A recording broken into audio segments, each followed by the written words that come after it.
દરેક વ્યક્તિ અલગ છે, દરેક બાળક યુનિક છે એવું કહેવામાં છે, એવું જીવવામાં નથી, એવું સ્વીકારતા નથી. કેમ કે ક્યાંક ને ક્યાંક તમે કીધું કે તમારા બાળપણમાં સહેજ પણ સ્ટ્રેસ નહોતો.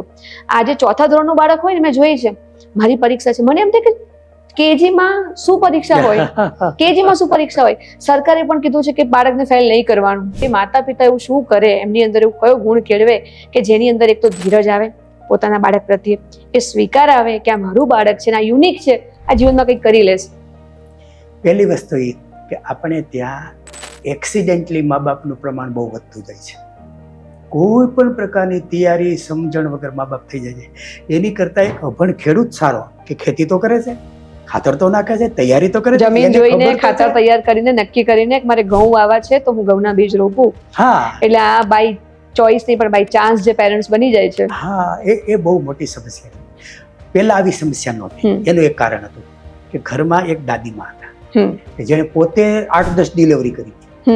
એના માતૃત્વને 40-45 વર્ષનો અનુભવ હતો માતા તરીકેનો એનો. આને માતા તરીકેનો અનુભવ નથી, બરાબર છે.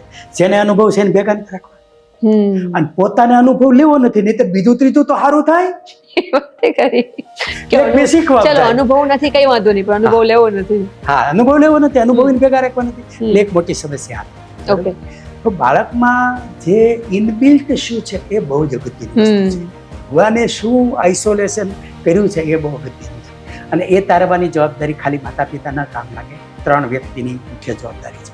એક શિક્ષકો છે, બીજે નંબરે મા બાપ છે, અને ત્રીજે નંબરે સામાજિક નેતાઓ કે ધાર્મિક નેતાઓની સમાજ એની પણ એક દ્રષ્ટિ હોય છે. દ્રષ્ટિ હોય છે.